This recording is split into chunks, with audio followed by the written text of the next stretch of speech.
This is Alex Ruiz from the band Del Castillo, and you're listening to WMNF Tampa Música.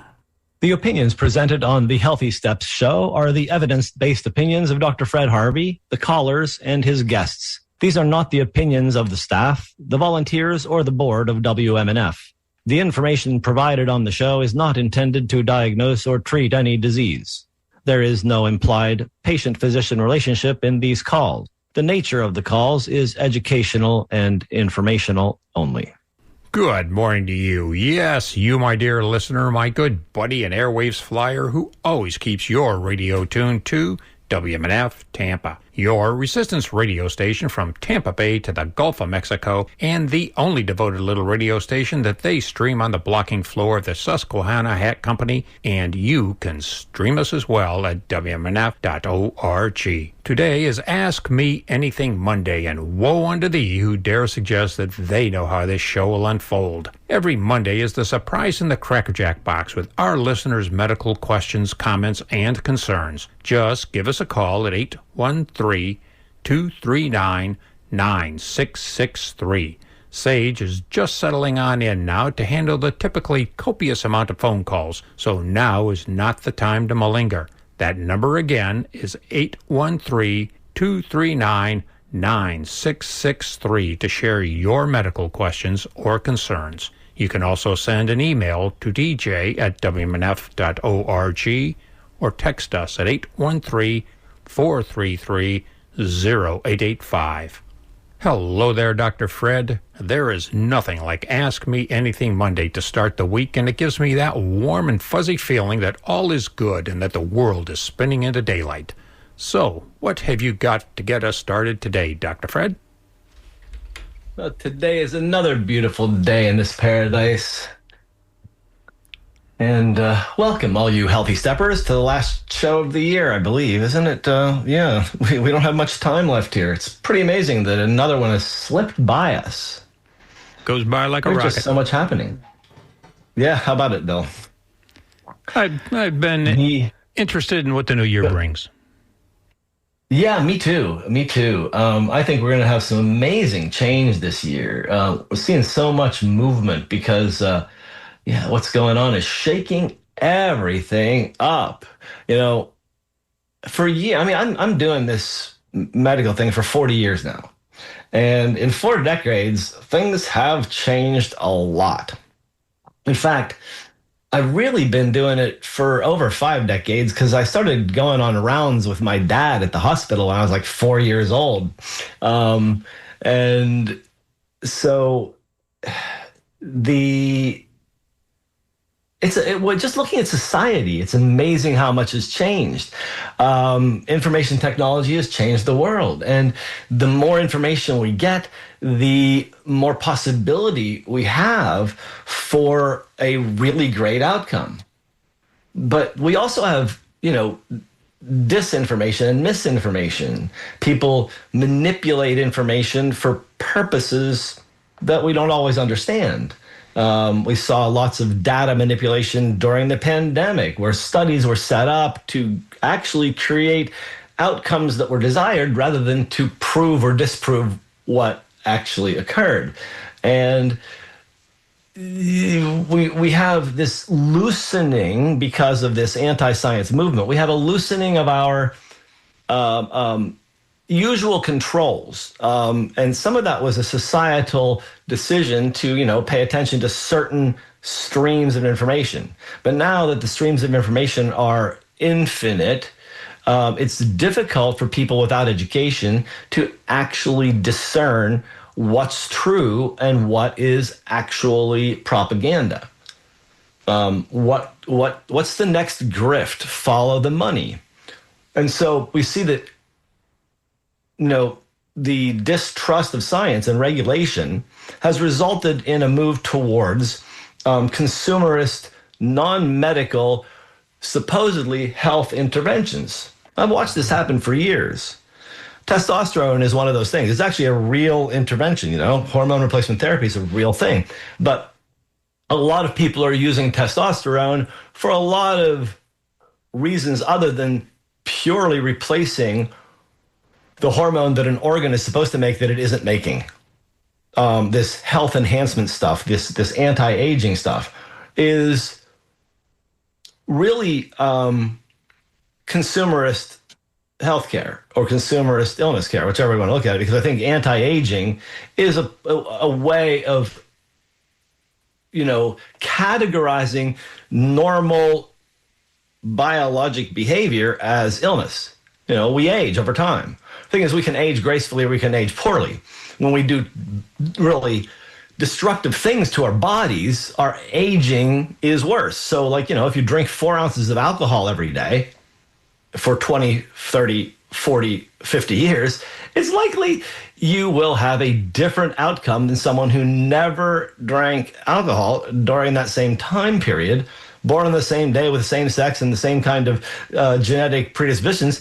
The person who drank the alcohol is going to have more problems. They're probably going to have more cancer, heart disease, other organ disease, and brain erasure. Because what happens is the alcohol is a solvent. It washes away your nerves. And so we see brain atrophy in people who use chronic alcohol.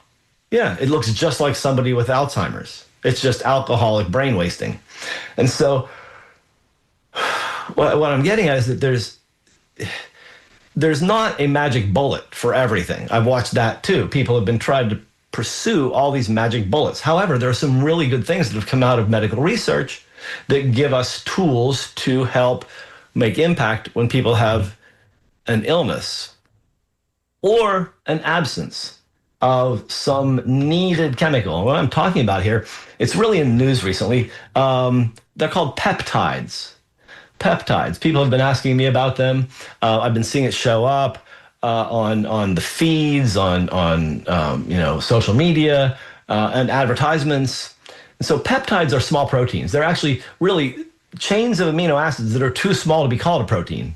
They have like 12 or 8 or 15 or 22 little amino acids in there. It's not big enough to make a real protein. One of the ones that your body makes is called insulin. Yeah, insulin is a peptide.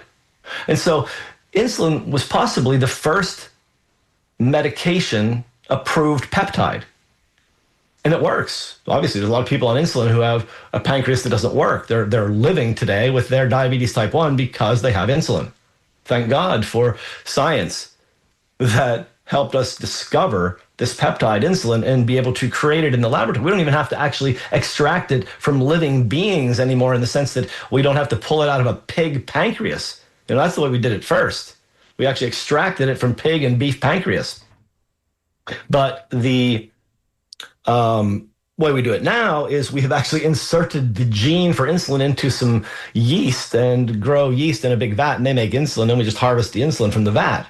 It's a massive, massive industry. Novo Nordisk from, I think, Sweden, Denmark, somewhere over there. They are the world's leading expert in creating all these peptides, at least one of them. And another peptide that we use for diabetes, weight loss, and sleep apnea. Sleep apnea. Let's think about that one. GLP-1 agonists. You've heard of them. Ozempic, Wegovy, Mounjaro, Zepbound. These are peptides also, synthetically made in the lab, but they represent glucagon-like peptide, number one, that your body actually makes. And there's a bunch of other ones. For osteoporosis, there's parathyroid peptides. For HIV, there's 2 different ones that work on the metabolism that goes awry when you take HIV medications. Cancer, there's several. I've talked about one before. There's a peptide that's missing that allows pancreas cancer to go crazy. There's also some that they use against prostate cancer and multiple myeloma. Actually, the one for the pancreas cancer is gene therapy. It actually is like the COVID shot that's not a vaccine, the one that's the gene therapy that has your body make the COVID spike protein. Well, this one has your body make the protein that's missing that prevents the pancreatic cancer. Not a peptide, but similar kind of thinking. Pain, there's at least one agent for pain. For GI, one called Linzess that actually stops diarrhea. And other ones, rare and hormonal things, oxytocin, glucagon, secretin, calcitonin, vasopressin, angiotensin 2. These are actually available. FDA-approved medications, and they have great specific uses. What I'm talking about is this new push for designer peptides. One that's really hit the airwaves is called BPC 157. Another one is called TB 500. There's another one, GHK CU, which is a copper peptide. That one's shown up in some patches that you put on your skin, and it supposedly provides some energetic signaling that will tell your growth hormone to grow. I'm not really sure if it does that, but it has been, in anecdotes, said to help people feel better. The problems with many of these items, like the BPC 157, TB 500, they're based on a thought from the human body, but they're not really actually studied by anyone. They're not really, as far as I understand, patentable because they're in the public domain. And so nobody's going to actually spend the millions and hundreds of millions of dollars to study these in human studies. And so they haven't really. There's 3 small studies on BPC 157 that we could find on the internet. One of the studies said you might get some knee pain relief, but there's nothing really big showing up. One of the studies I looked at for something else with Alzheimer's disease said there's a 4-point improvement in the ADS, which is an Alzheimer's disability scale. A 4-point improvement is statistically significant. It's what they use to approve medication. However, 4 points of change is unlikely to be noticed by the patient because it's so small that they wouldn't even notice changes in their daily function. But it is statistically significant as far as the numbers are concerned. So we can use, here we have another example where we can use statistics to describe a scenario that we want to describe rather than actually showing whether something works or not. There's this really interesting peptide that your thymus, your immune gland makes. It's called thymosin beta 4. And it really does seem to have some human potential. There's studies ongoing with that one currently, but there's a mini piece of it called TB 500. It's not thymosin beta 4. There's no clinical studies done on it, but it's part of this thing called the Wolverine stack. And so there's all this really interesting non-science nonsense going on with anecdotes and people who are trying this stuff, coaching each other on forums. This is the open quotes medical close quotes information that we're promoting about peptides today. And that's a little sketchy for me. But if you'd like to talk about something like these kinds of issues, I'm here to do it. And the show is the Healthy Steps Show. Dr. Fred Harvey here. Absolutely. And you are fully invited to join the Healthy Steps Show by voicing your medical questions or concerns by calling 813-239-9663. Sage is there to answer that phone and put you in the queue. So the number once again is 813-239-9663. And you can send your emails to dj@wmnf.org. Back to you there, Doctor. Certainly. Thank you. And I actually I'm talking about this because there's an article in the magazine called The Economist titled, "Can Peptides Give You Superpowers?" I've gifted this article to everyone. You can click on the Functional Medicine Florida Facebook page and find it there. But I think I tried to get it over to the Healthy Steps Show page and my personal page too. So check online and see if you can get this free article to read about the Wolverine stack and how it supposedly can boost healing and increase your energy. But there's really very little evidence of it. It's anecdotal. And anecdotal evidence is evidence. I have to say that. It's Class D evidence versus Class A clinical trial evidence, but it's still, people are getting some sort of changes with it, which is interesting.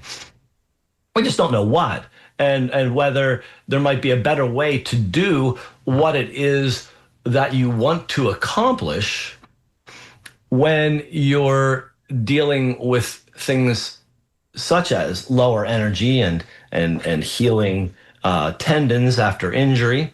And so there's a lot of levels of just basic, foundational health steps that you can take to help to improve the things that these peptides are supposedly going to help you with.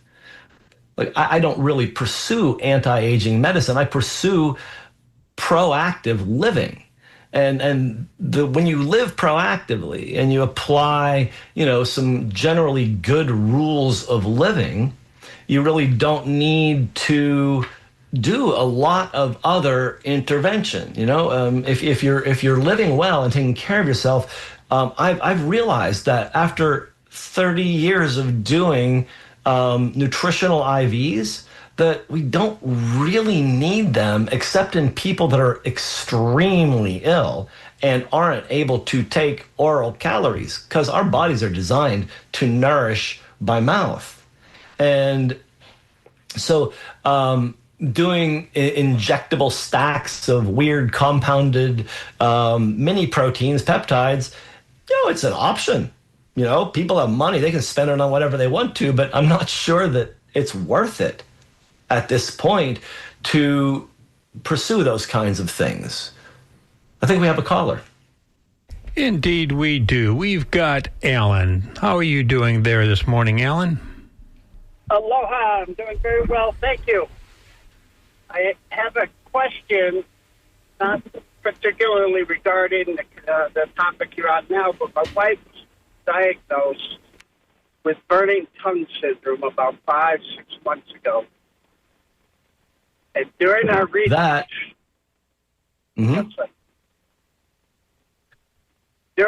So what did you find in your research? Yeah, most general doctors don't. Right, so I'm just trying to find a way, because she's miserable, man. She's just miserable, and we tried zinc, we're doing the honey from overseas, we're doing vitamin B, vitamin 6 and 12, we're doing zinc, but the zinc really fires up her tongue, so we do it in a cough drop form, if you will. So maybe you should even stop doing it if it fires up the tongue. Well, we had liquid zinc was a recommendation on a blog. And but maybe it's not necessary if it burns her tongue. Right. Everything seems to burn her tongue, though. She's lost 10 pounds. She can't eat well, and we're just simply... You say she's on Zepbound? Pardon? Did you tell me that she's on Zepbound? I'm having trouble hearing you.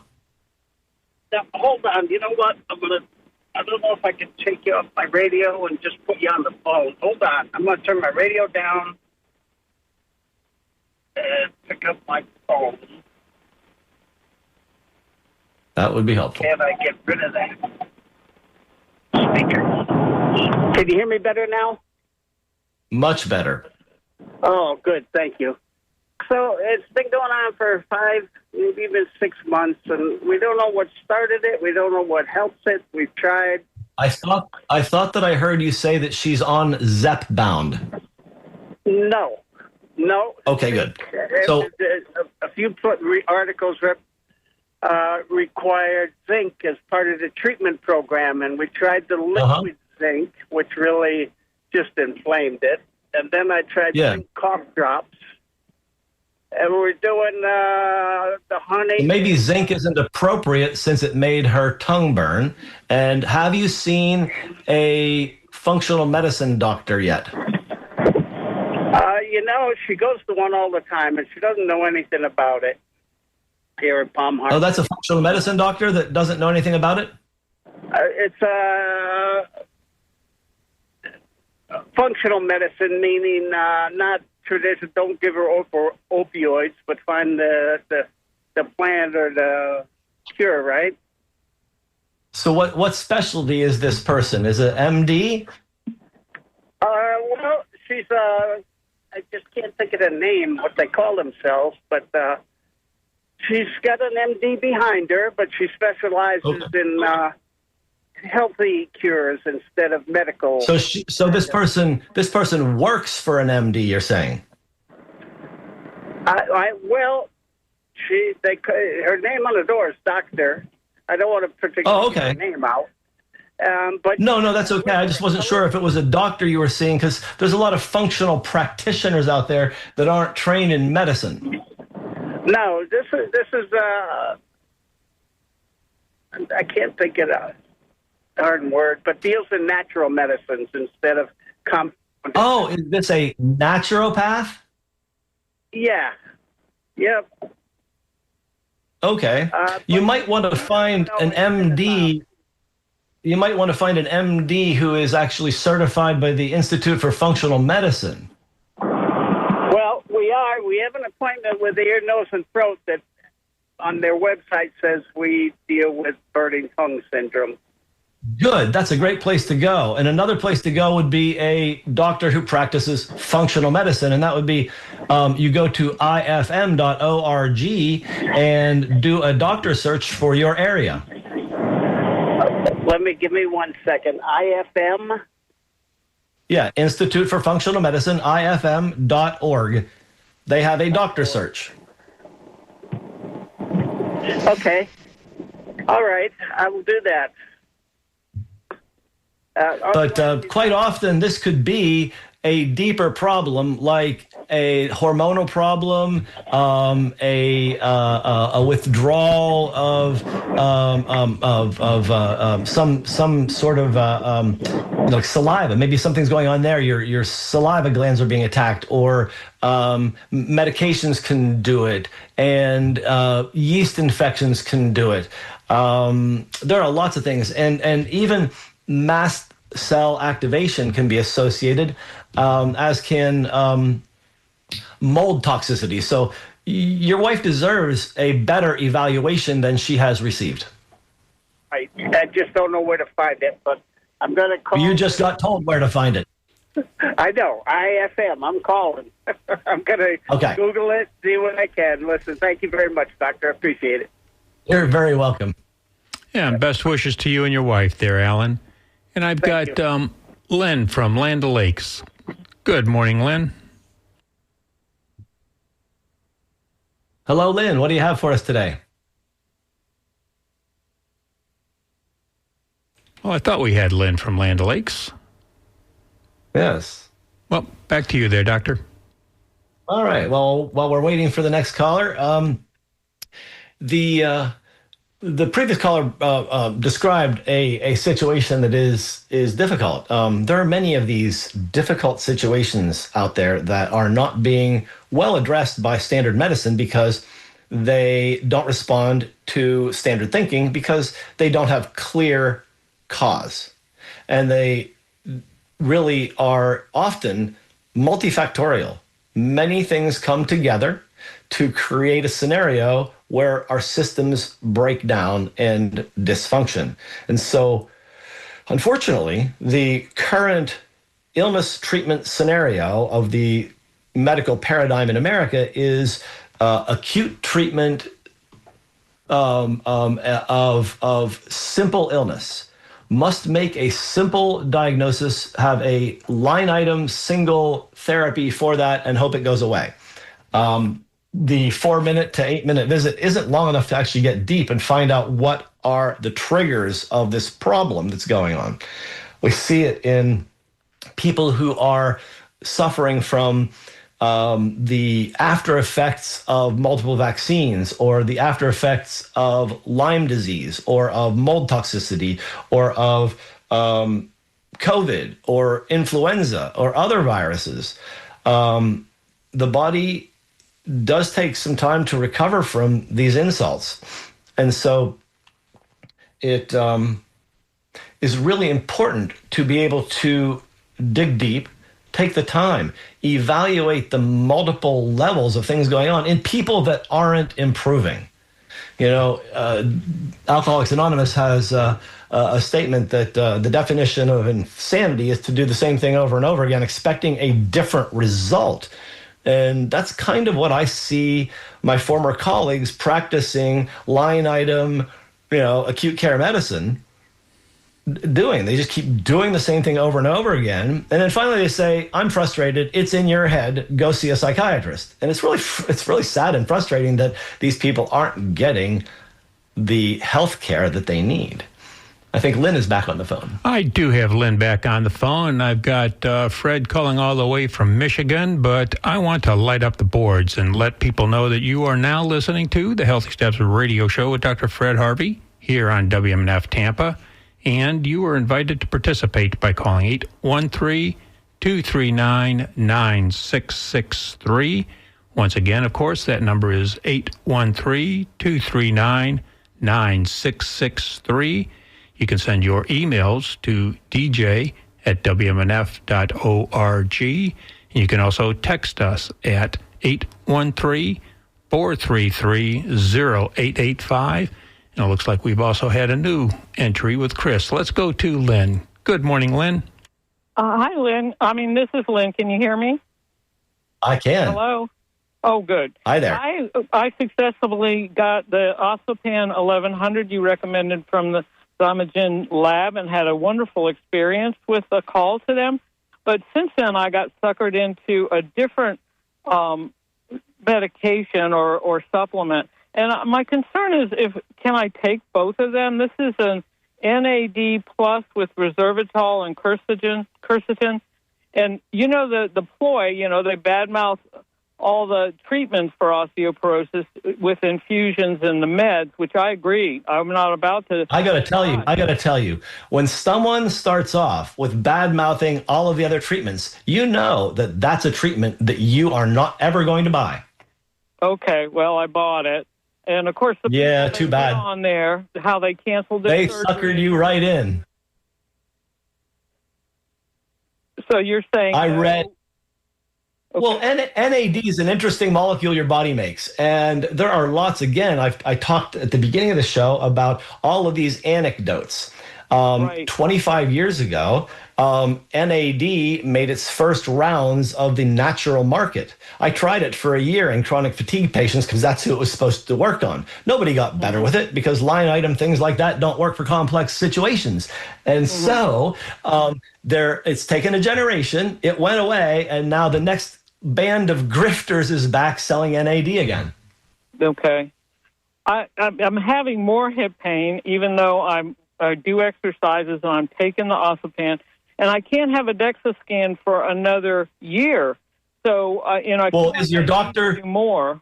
But is your doctor checking your bone metabolism with the N-telopeptide test, the pro-collagen intact peptide, the PINP, and the CTX, the C-telopeptide? Are they being monitored by your doctor? No, not at all. Then they're negligent about your bone metabolism, because waiting 2 years for a DEXA scan is stupid when you can actually look at what the bone metabolism is in real time on a regular basis, which is what I do for my clients with osteoporosis. Right. Well, I appreciate that information, because my rheumatologist just wants to plug me into her machine for 30 minutes every few weeks, and that's of course. And she is not going to look at your N-telopeptide either. When I watch people's bone metabolism turn around from a huge drain on their bone protein, which sucks away the calcium too, to positive bone protein production, we watch the bones get stronger, because the protein is what you attach the calcium to. You can't take enough calcium to fix your bones. You got to have protein. And so the fact that these people do not monitor the protein, from my perspective, should be called negligence. But in the real world, since the standard is negligence, then they're living up to the low bar of the current standard for care of osteoporosis. Right. And they don't feel like we have a choice. And some of it, well, that's because they've limited themselves to no choice. It's the medication or the highway. That's the whole stupid part about the way they practice illness care. I agree with you 100%. They're not practicing health care. Nothing. Your health is not in the equation.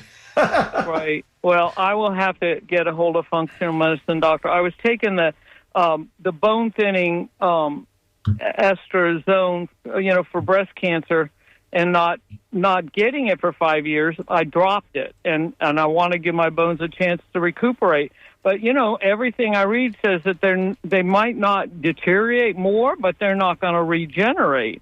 And of course, I want them to go back into the bone building mode, and that's what my focus is right now. Yeah, and that's exercise, protein, and making sure the rest of your hormones are all in balance. Okay. So you need a good doctor to manage this. I feel that advice is what I need to move forward with in 2026. Thank you so much for your input. I appreciate it. Happy New Year. You're welcome, Lynn. Have a great 26. All right, bye. Yes, thank you very much there, Lynn. And I've got Fred from the frigid and snow-swept state of Michigan. Good morning there, Fred. Good morning. Can you hear me okay? Yes, Fred. How's the snow? Well, our power is out for the last 6-7 hours. It's really nasty outside, blizzard conditions, about 2 feet of snow in the drive. And one of my good neighbors just came over with his tractor and cleaned my driveway. Which, nice. You talk about being fortunate and having good friends and good neighbors. So, yes, it at least allows access. As my wife said, if there was an ambulance or something, we're both retired and older, so you never know. I've had multiple surgeries, and the purpose I'm calling though is you discussed peptides and supplemental medicine. In this world of health craze that we have. And health consumerism. Yes. One of the things that my son has his master's in exercise science, so I've got some education through him.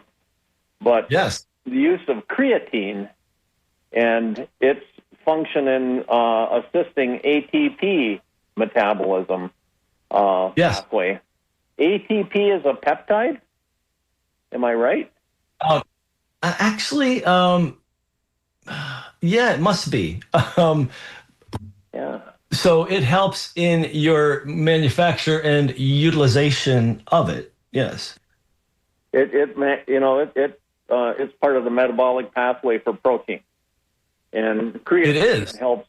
Creatine, I think, is a peptide. No, I don't know what it is. Amino acid? No, creatine is a molecule, obviously an organic molecule, and it does facilitate energy production. And there's lots of information, really actually good clinical research studies on creatine that show that it actually it's a natural compound your body makes, and it's made up of amino acids, but it is I don't think it's considered a peptide. I've never seen it called that, but maybe. But so some people suggest five grams a day is a decent maintenance dose. You probably don't get a lot more benefit doing more than that. Some people like to load up with more than that for a few days or a week, but it's not essential to do so. If you just keep taking it, you're going to saturate your body with it, and you're going to have as much as you're going to need, and it's going to help, especially with people who limit their meat intake. They get less from their diet, so vegetarians, vegans should probably take some creatine. And so it's been shown, like in Parkinson's patients, to improve their ability to move, and other people recovering from injury. Like, it's really actually worth it to consider creatine as a supplement if you're having musculoskeletal issues. Well, I'm older, 69, and I've had quite a bit of muscle wasting over the years. So yes. I see the evidence, and I do exercise, and I'm going through PT and exercising right now, actually gaining muscle. I had a surgery 2.5 months ago, and it was a major spine surgery, but I am recovering and doing amazing. Actually, I might be a best-case scenario. But, excellent. The key there is protein intake. You got to get your protein intake to keep your muscle mass. That's what we people over 60 need to pay attention to. Enough protein. And, yes. I looked and I did the count, and I definitely was on the low end. So I had my dietitian friend. I was an RN, and my friend, I have a dietitian I worked with, and she's got me taking a protein supplement in addition. And Anyway, but I can wanted tell to you ask you that about if that. you a really good source for a really good protein with calcium in it is canned salmon. Oh, I did get some tinned fish, actually. And canned mackerel is very good too. If you get the bones in, if you get the bones out, there's less calcium. But when they cook the bones into the fish in the can, and you got a BPA-free can, you got a pretty clean food there that's got protein, omegas, and calcium. Years back, when Alton Brown was doing his cooking show, he was showing a particular recipe with sardines, and he was using it as a high protein weight loss food source. Uh-huh. And he lost weight. I don't know if you ever watched him 20 years ago. We used to watch him. Yes, he did lose a lot of weight. I agree. Yeah. And so did, I don't know if you remember him from back in the 70s, the Galloping Gourmet was an alcoholic and overeater, and he quit the alcohol and made this lean diet. He had these great recipes that he changed to lean, and he lost like 80 pounds. It was pretty cool to watch. Well, actually, yeah, and I probably fell into that class when I was working in my career. I, drank too much. I ate too much. I was definitely overweight. And as I've gotten older, I'm healthier. I've quit drinking. I went off the sugar buzz, gave up sugars because my hemoglobin A1C was getting higher. And my doctor encouraged me, and I said, okay, I get it. And time to quit screwing around and get healthier. So I do, am doing better. But I came across something this weekend I'm going to ask you. America's Test Kitchen, ATK, has a new cookbook out called Anti-Inflammatory Cooking. Excellent. I like ATK's work. They have a great gluten-free book and a blend of different flours to make a really tasty, workable gluten-free flour blend. Yeah. Strange enough, my best friend I grew up with, we learned to ride tricycles together and read. We read comics. We learned to read together, and we're still friends. Yeah. He's a doctor of functional medicine, now retired. And I do choir and ask him a lot. I talked to him about Dr. Huberman, and Dr. Peter Attiel had a book out on longevity, and we discussed these things about high protein diets, exercise, and my friend, being a functional med doc, he talks about complementary medicine, not replacing Western but complementing. And myself, coming from a Western medicine education and practice as an RN, he definitely educates me and helps me. I think he's made my life better, and I've been lucky and fortunate to have him as a good friend. So, but it is gluten. They do gluten-free cooking, and he talks to me about anti-inflammatory things and food, not allergies, but intolerances. You've discussed them quite a bit. Yes. Well, I look at what my former colleagues and, the rest of Western medicine, I look at that as complementary because they don't do healthcare. And I think that what we do in functional medicine is actually healthcare, and the other stuff is an alternative to what we do, because if what we do fails, then you need drastic stuff like surgery and medication. I get your point. If you can actually get yourself healthy, you don't need it. That's what my son said in his master's education classes. He said, the science is there to keep people healthy. People just really don't follow it, and then we have to do crisis management. Heart strokes, or whatever other metabolic issues that take over and have to be addressed. But if you were living healthier, you're right. Yeah. If we teach children to push their tongue to the roof of their mouths when they're young, we expand their palate and they don't need braces. If we teach people to walk appropriately and not lean forward into their gait, they won't need knee and hip and back surgery. But this stuff isn't actually evaluated in your annual medical evaluation. Nobody looks at your posture. They look at your freaking cholesterol. Right. Well, that's very interesting. I've had knee and hip replacement. Of course, I have a psoriatic arthritis that I came up with in my 40s. I had psoriasis, and one could look at in my 30s, and it developed into a psoriatic arthritis and inflammatory systemic arthritis. And so I hope you're gluten and pasteurized dairy free now. I am not actually. I do take kefir, and I used to make cultured milk, and take it as a source of probiotics. But well, you could probably find some raw dairy near you to ferment up. Yeah, you can. Yes, that's what's true. that? You can. Yeah, and so you might want to avoid the autoimmune inducing pasteurized dairy stuff, because that is nasty, and so is the gluten, especially, and all the grains in our country. They're polluted. Unless you get organic, well cared for grains, you're looking at stuff that's been sitting in silos, molding, and sprayed with glyphosate at harvest. It's like there's so much junk that ends up in our food supply. Yeah, I was ignorant, and I don't know that. Yeah, I know that. Check out the Environmental Working Group. EWG.org is an amazing treasure trove of information about the poop that they put in our food, in our cosmetics, and in our water and air. I will look that up, and thank you. You're so welcome, and have a great 26. You too. Happy New Year, buddy. Yep. Stay warm up there, Fred. I'm trying. Yes. All right, guys. Have a great day.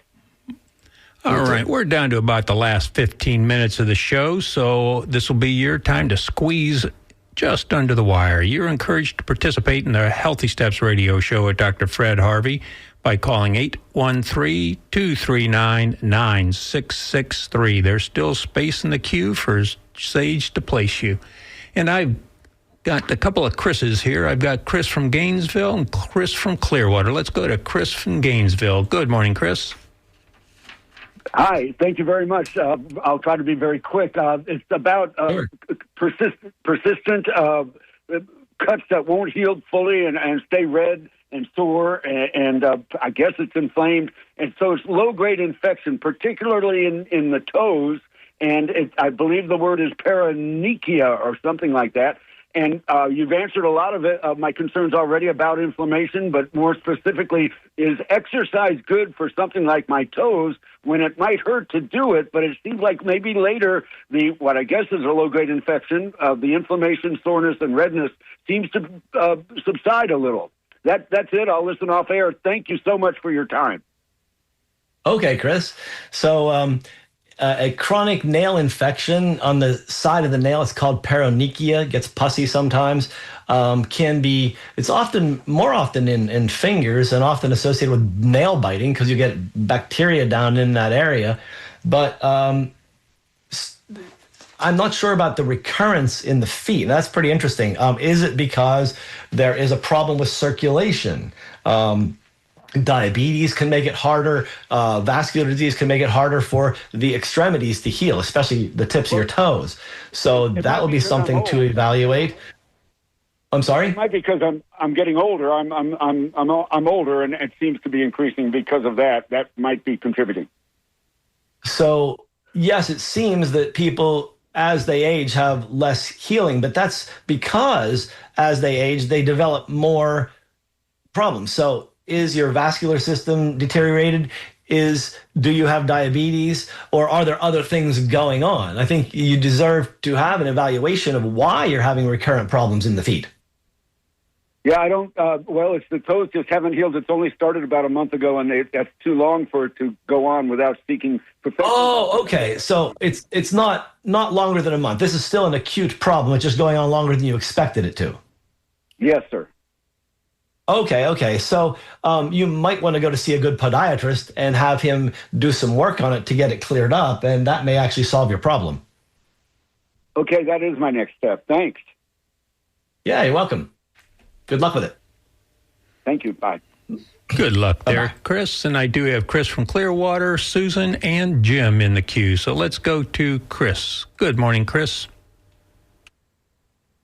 Hi, good morning. I was wondering what you thought, Dr. Harvey, about the long-term safety for the synthetic peptides. I'm just concerned about those. I know that there's a lot of natural peptides in colostrum I've found has a lot of growth factors and immune factors from studies. Oh, I totally agree with that, Chris.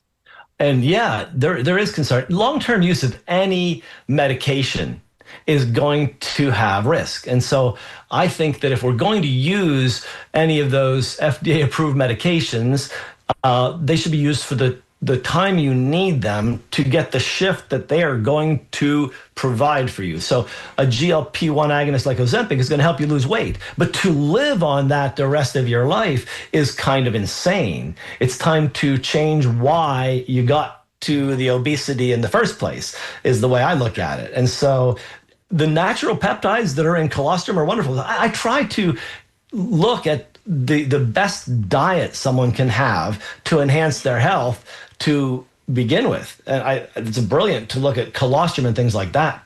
Yes, Chris. Right. Yeah, I'm just concerned about the lab-made synthetic peptides that are flooding the market now. I just trying to find risk studies on them. And, colostrum has to, since it's a dairy product, it has to be pasteurized before it crosses state lines. If it's for human use, but if it's for animal use, it doesn't. So I found a product called Peak Pets, bovine colostrum for dogs. That's very inexpensive and it's raw. Unfortunately, it's not organic, but sure. I find it. But you're talking, when you say your concerns with synthetic peptides, you're talking about BPC 157 and TB 500, and these ones that are showing up in these stacks, right? Yes. Yeah. Yeah, I have great concern about that too, because they just haven't been studied, and who knows what they're going to do, either short term or long term. Yeah, I'm really worried about. I mean, I'm just like, I see all the benefits, but I'm worried about what are the risks, and well, I see the potential benefits. I don't see any documented, real, obvious benefits yet. That's the whole deal. It's like, are there really? Mm-hmm. Yeah. I'm just trying to stay tuned. And also, I wanted to comment on see what you thought about the disinfo agents that a lot of people. I wanted to comment that I see a lot of people said that they should have been silenced during the COVID era, that the government and social media, but those same people haven't been able to find anyone who can name a single disinfo agent who should have been silenced. And I would say, I don't think anybody should be silenced. I think that everybody should be able to talk, but I think that what needs to happen is that the experts need to step up and do a better job of actually doing simple education, not like talking about how, we know that vaccines work, and just that's the answer. And we know these people are lying about it. Well, that doesn't work. Nobody wants to hear that. People want to hear very simple explanations of why this might work and why that might work, and actually hear about the results that really come from that are actually really available clinically.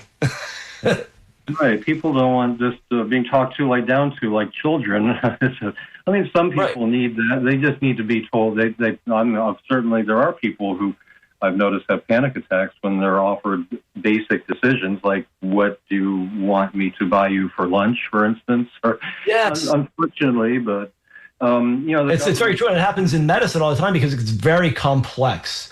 And but Chris, I really appreciate your input. I have 2 more callers and limited time. Thank you today, and have a great 26. All right, same to you. Government's the #1 super spreader of disinfo. Take care. Yeah, you're right. Well, that was a bit. They sure are now. Yes, let's go to Susan. Good morning, Susan. Basic decisions like, what do you want me to buy you? Susan, can I get you to turn your radio off? Unfortunately, but it's very true. It happens in medicine all the time because it's very complex. Let's go to Jim in Riverview. Good morning, Jim. Good morning, Doctor. Hi, Jim. I got just one quick question. I know you're out of time. You're running out of time. Is there anything that I can do myself, without a doctor, for a sciatica nerve? Yeah. So are you sure it's a sciatic nerve issue? Well, I went to the doctor last week, and they believe it's a sciatic nerve. Yes. Okay. So did they give you some instructions on how to do some stretching or exercises to help? That they did, and that's what I was. Have they helped? The only thing I can do. So have those helped? Well, I just started doing them. I'm trying to do one where I bring my knee up to like my chest, to stretch it or something. Uh-huh. But I didn't know if there was anything else or anything I can take or any whatever. So yeah, there's a bunch of different things. It's so many doctors so painful. It's hard to deal with, Yeah. So many doctors recommend a muscle relaxant and some analgesia like ibuprofen or Tylenol. And sometimes heat, hot compresses can help the area, stretching, seeing a chiropractor, going to a massage therapist, getting a muscle activation technique therapist to evaluate your whole body and put it back in its right working motion. These are all things you can do. There's anti-inflammatories you can take orally like curcumin and boswellia, enzymes, proteolytic enzymes sometimes help. So yeah, there's a lot of things you can do. All right, because it's just hard dealing with the pain, and I've been taking Tylenol, but I don't want that to hurt my liver either.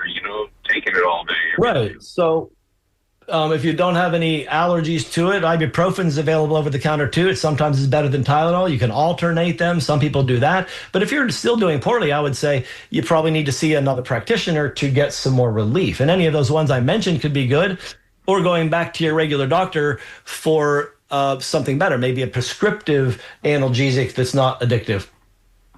Yeah, I was thinking about just going to a chiropractor. Yes, actually one with a class 4 laser, the hot laser, is a really good tool for getting rid of muscle pain like that. Gotcha. All right, doctor, thank you. You're welcome. Well, we're down to about the last minute there. Yeah, we are. And so, let me just talk a bit about wellness. We do a lot of pursuit of health in our consumerist healthcare world. But many times it's actually an illusion because we're actually trying to find a line item to treat an illness that we may or may not even have. And the illness may be aging. Do we need to treat it? Or do we just need to take care of ourselves? I think that 2026 is an opportunity for us to rethink the aggressive nature of the way we deal with our own health and our own bodies. I think 2026 is an opportunity for us to be gentle with ourselves and slow down a little bit and stop trying to find an answer everywhere where there may not be one, because we don't need an answer except for the one that's inside that says, hey, you're okay. If you can remind yourself that you're okay and that life is actually pretty good, because we live in the wealthiest nation on the planet with the most abundance, and unfortunately very behind in the sense of well-being and happiness, because we are living in a quite aggressive, divisive country that puts priority on material things to provide spiritual happiness. It's not possible. Worshipping gold doesn't put a smile on anyone's face ever, anytime, anywhere. And so take some time to worship your relationship with yourself, with your family, with your friends, with your pets, with your planet, with your food, with your activities, with your job, with your car, with your clothing, everything. Work on your relationships this coming year, and I think you'll feel one heck of a lot better. I thank you for the relationship opportunity you've all given me here, and I appreciate every show. Thank you. Thank you all, and have a great 2026. And thank you, Doctor, for that great end of the year advice, and you have a great 2026 as well. And thank you, Dr. Harvey, for another informative and rewarding Healthy Steps radio show. And thanks to all of our participants, listeners, and supporters. You make this show exemplary. And Sage, thank you for answering the phones today and all that entails. This show would not be possible without your assistance. You have been listening to the Healthy Steps radio show with Dr. Fred Harvey here on WMNF Tampa. Waiting for you like a dear friend is 5 minutes of NPR headline news, and then get ready for the Sustainable Living Show, hosted today by Annie Ellis. So until next Monday at 10 a.m., Thank you for supporting and listening to the Healthy Steps Radio Show with Dr. Fred Harvey here on WMNF Tampa, your community conscious radio station. Stay safe, stay thoughtful, and know that you are loved.